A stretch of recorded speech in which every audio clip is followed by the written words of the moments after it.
Je regarde pas la télévision. Depuis un petit moment, même avant, depuis 2017. Pour moi, la télévision, elle est anxiogène. Ça partage des choses un peu bizarres. Il vogue sur tout ce qui est la peur. Par contre, je regarde Internet, ton podcast par exemple, comme d'autres. Je regarde des choses qui m'instruisent, qui m'inspirent. Voilà. Tu parlais aussi des réseaux sociaux. Tu disais que tu es très peu présent sur les réseaux. Quel est ton point de vue d'ailleurs sur les réseaux sociaux et l'impact que ça peut avoir sur les gens aujourd'hui? Alors, sans filtre. Les réseaux sociaux, c'est important dans le sens... Parce que c'est Internet. Internet, c'est une bonne chose. C'est une très, très bonne chose. Mais c'est l'homme qui en fait des choses, je mets bien entre guillemets, malsaines. C'est comme si tu écoutes tout le temps ta musique, tu es dehors, tu écoutes ta musique tout le temps. Quand quelqu'un va te parler, tu vas pas l'entendre. Tu n'es pas connecté à la réalité. C'est exactement pareil. Les réseaux sociaux, c'est exactement la même chose. Donc les gens, tu prends les transports en commun, parce que je prends beaucoup les transports en commun, les gens ne se regardent plus. Les gens, ils sont comme ça. Bientôt, on va découvrir une maladie du cou, des doigts, je sais pas. C'est ahurissant. C'est ahurissant. Donc, c'est une bonne chose, les réseaux sociaux. Quand tu vas pour faire ton business, pour gérer ton profit, tes adhérents, tes clients, ton entreprise. Mais à regarder des divertissements, à scroller comme ça rend les gens idiots, ça les rend bêtes. Et les gens, dans tout ça, ils ont oublié que il n'y a pas de complot, tu vois, de théorie de complot pour dire oui, on nous écoute, les cellulaires. T'as ton cellulaire, t'as ton téléphone, donc t'en as besoin. Un téléphone maintenant, c'est un ordinateur, t'en as besoin. Mais maintenant, qu'est-ce que tu fais avec cet ordinateur? Tu vas voir des films porno, ou bien tu vas regarder des trucs qui vont t'instruire, qui vont éveiller ta conscience. Voilà quoi. Donc tu m'as dit sans filtre, pour ça j'ai... voilà. Mais non, Internet, c'est de la connerie. L'abus d'Internet, c'est de la connerie. Les gens ne vont plus... ils prennent plus un bouquin, ils ne lisent plus. J'écoute beaucoup de podcasts, énormément. Parce que lire, c'est pas possible. Mais j'écoute beaucoup de podcasts, énormément. Okay. Il y en a des tonnes et des tonnes, des très bons ouvrages. Mais tout ce qui est... je ne vais pas nommer de sites en particulier, mais c'est beaucoup de la connerie. J'ai envie de dire, à qui profite le crime? Voilà, quoi. Mais sinon, non, les réseaux sociaux, non, c'est pas évolutif. Tu ne peux pas avancer avec les réseaux sociaux. Quand ils sont utilisés à mauvais escient comme ça, parce qu'il faut pas se leurrer, tout ce qu'on va voir sur les réseaux sociaux, c'est du divertissement. Et le divertissement, c'est là pour empêcher les gens à s'ouvrir l'esprit sur des choses vraiment importantes. J'ai 2 téléphones portables. Quand tu me demandais c'est quoi ma routine, j'arrive le matin, je me réveille, mon téléphone, je l'allume à 6h du matin.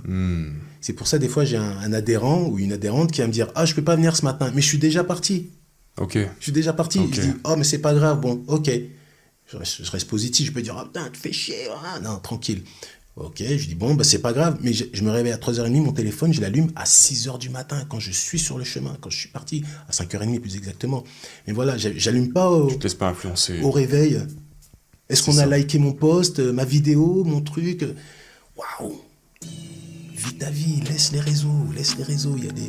Et puis, même les podcasts, même les choses instructives, peuvent devenir du divertissement et de l'abrutissement. Tout à fait. C'est comme si on était à la quête de l'information qui allait révolutionner notre vie, alors que, comme on en parlait plus tôt, on a toutes les réponses en nous-mêmes. Et les choses, peut-être que tu vas tomber sur un discours, même ma chaîne, je le dis tout le temps.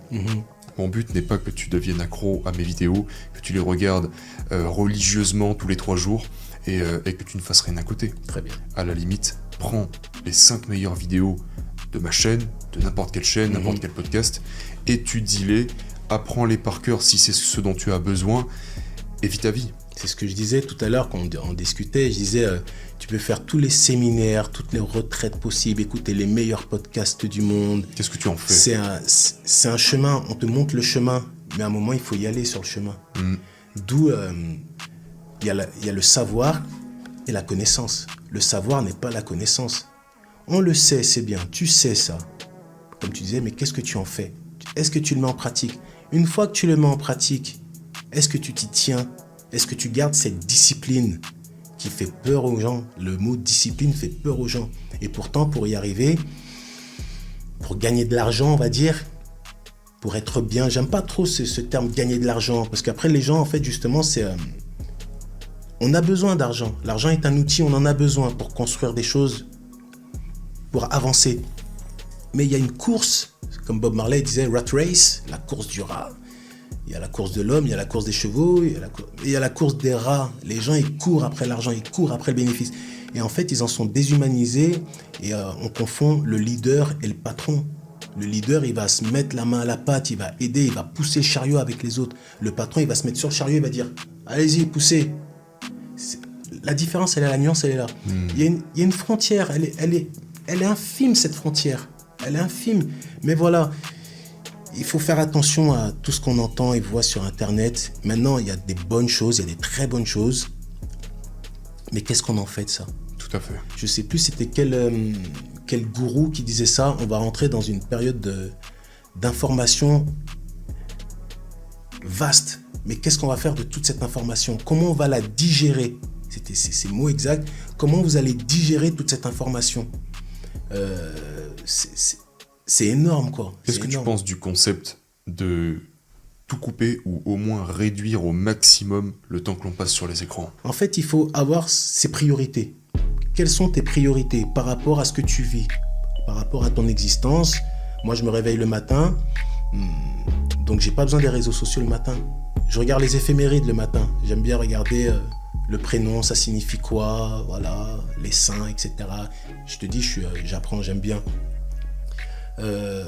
Mais les réseaux, entre guillemets, il faut les mettre quand on a donné dans son planning, tu as planifié ta journée, tu dis bon, entre midi et 2, je vais sur les réseaux. Ou bien, peu importe, hein. Mais il faut planifier, il ne faut pas y aller comme une envie de fumer une clope. Instinctivement, voilà. réaction. Non. Il faut pas être... Et pour ça, il y a des processus, c'est-à-dire qu'il faut enlever les notifications, il faut mettre une sonnerie discrète, parce que des fois on en a besoin quand même, on ne sait pas ce qui peut se passer, donc tu as besoin de ton téléphone, on en a besoin quand même, hein. On en a besoin. Tant que tu vis pas sur une montagne, comme je dis, tout en haut de la Bolivie, où tu n'es plus dans le système, tu as besoin de ton téléphone. Voilà, il ne faut pas se leurrer non plus, mais il ne faut pas tomber dans le